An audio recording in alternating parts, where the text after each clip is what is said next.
Aksi puluhan ribu supporter Garuda meriahkan GBK. Timnas Indonesia diprediksi bungkam Bahrain di GBK. Kerugian jika Erick Thohir mundur dari jabatan Ketum PSSI. Prediksi line up mematikan skuad Garuda lawan Bahrain. Assalamualaikum warahmatullahi wabarakatuh. Salam olahraga. Cuman hitungan jam, Indonesia sudah melakoni pertandingan melawan Bahrain di SUGBK Jakarta. Ayo berikan dukungan, berikan doanya, berikan semangatnya agar Indonesia bisa memetik poin penuh di SUGBK. Timnas Indonesia diprediksi bungkam Bahrain. Kerugian jika Erick Thohir mundur dari PSSI. Tiket ludes diborong oleh supporter Indonesia. Prediksi line up Garuda melawan Bahrain. Coba kita saksikan bersama ini. Jelang duel Timnas Indonesia versus Bahrain, kedua tim sama-sama mendapat hasil yang kurang baik pada laga terakhirnya. Namun, meski begitu, laga ini disinyalir bakal menguntungkan skuad Garuda. Indonesia wajib memenangkan pertandingan melawan Bahrain guna menjaga peluang lolos ke Piala Dunia 2026. Sebelumnya, Bahrain harus menyerah dengan skor 0-2 ketika bertamu ke kandang Jepang. Di sisi lain, nasib Timnas Indonesia lebih parah daripada Bahrain. Tim asuhan Patrick Clifford dipermalukan Australia dengan skor telak 1-5 di Sydney. Hasil ini membuat Timnas Indonesia harus turun ke peringkat 4 grup C dengan raihan 6 poin. Bahrain tepat berada di bawah Timnas Indonesia dengan poin sama. Sementara itu, media Vietnam The Tau 247 turut menyoroti laga Timnas Indonesia versus Bahrain. Dalam laga ini, The Tau 247 ikut memasukkan data dari prediksi superkomputer adalah Sparknoll. Sparknoll menilai Timnas Indonesia memiliki peluang lebih besar ketimbang Bahrain untuk meraih kemenangan. Sparknoll melansir probabilitas kemenangan Indonesia ada di angka 40,78%. Kemenangan Bahrain di angka 31,42% dan hasil imbang ada di angka 27,8%. Sparknoll memberi melansir probabilitas kemenangan Indonesia ada di angka 40,78%. Kemudian prediksi lain mengatakan kekalahan telak dari Australia benar-benar melecut semangat Timnas Indonesia. Laga melawan Bahrain wajib dimenangi. Untuk itu, tim asuhan Patrick Clifford akan menyerang habis-habisan sejak awal. Meminimalisir kesalahan wajib dilakukan Timnas Indonesia, terutama di dalam kotak penalti.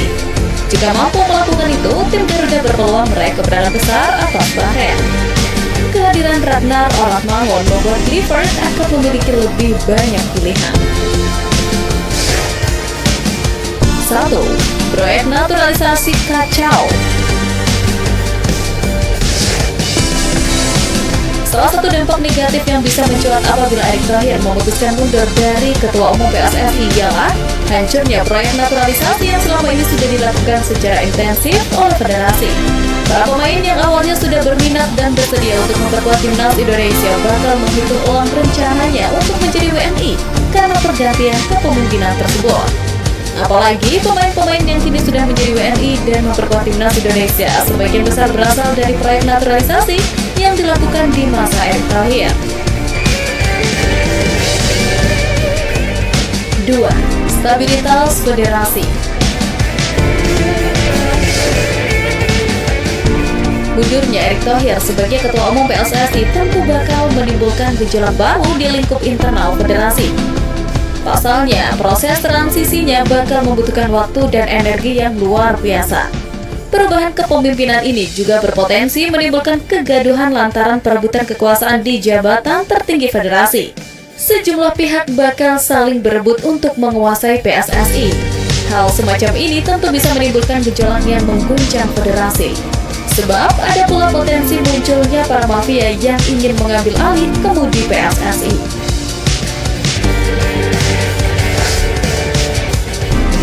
3. Hilangnya uang BUMN.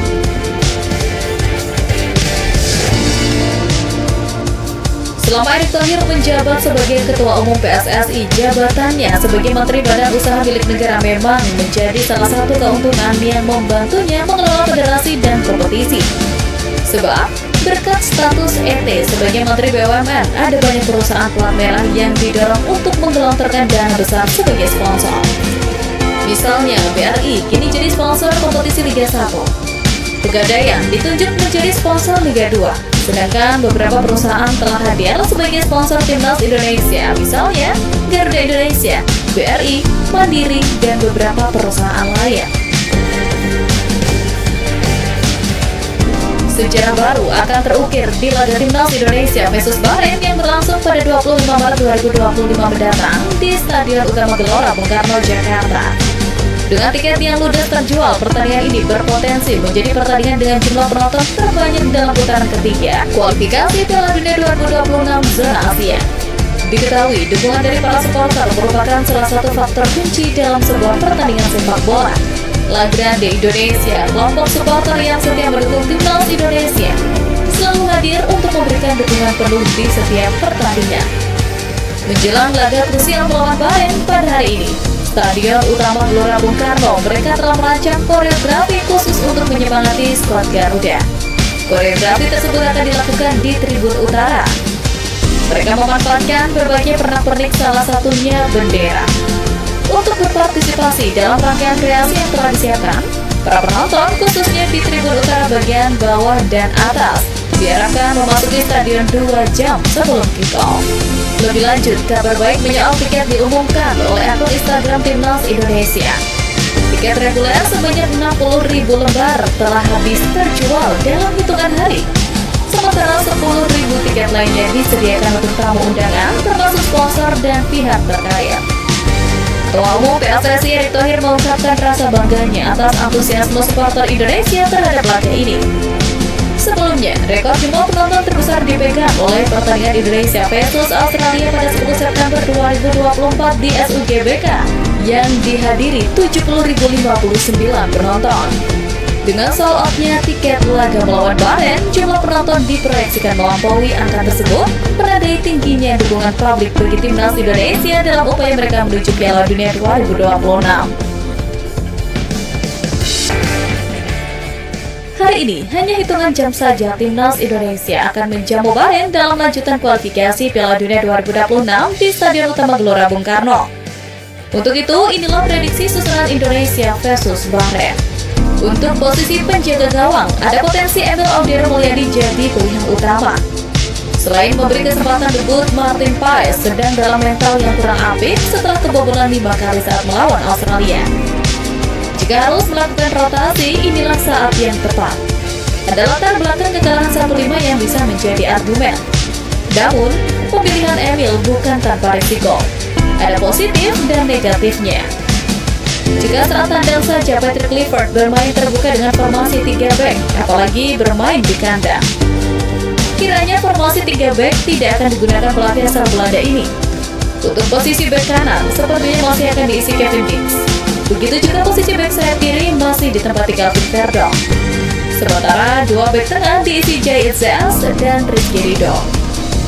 Ridho sangat berpotensi jadi pilihan utama karena punya chemistry yang bagus dengan Itzels. Namun, tidak menutup kemungkinan Jordi Amat atau Justin Hubner yang dipilih. Menuju ke tengah, posisi Tom Hai sepertinya tak tergantikan. Tinggal siapa yang akan mendampingi. Kemungkinan Joey Perpesi akan mendapatkan kesempatan bermain. Dengan opsi bermain menyerang dan menekan, 4 pemain menyerang bisa dimainkan sejak menit pertama. Komposisinya tak akan jauh berbeda dari sebelumnya, kecuali satu nama. Nama yang dimaksud adalah Ragnar Oragmark. Sebelumnya Ragnar absen karena menjalani akumulasi kartu kuning. Rasanya tak ada alasan pula untuk mencadangkan Ragnar. 3 pemain bertipikal menyerang lainnya adalah Ole Omni, Marcelino Ferdinand, dan Rafael Strike. Nama terakhir kemungkinan menjadi ujung tombak di lini depan. Sementara itu dipastikan Patrick Clifford akan menggunakan formasi 4-2-3-1.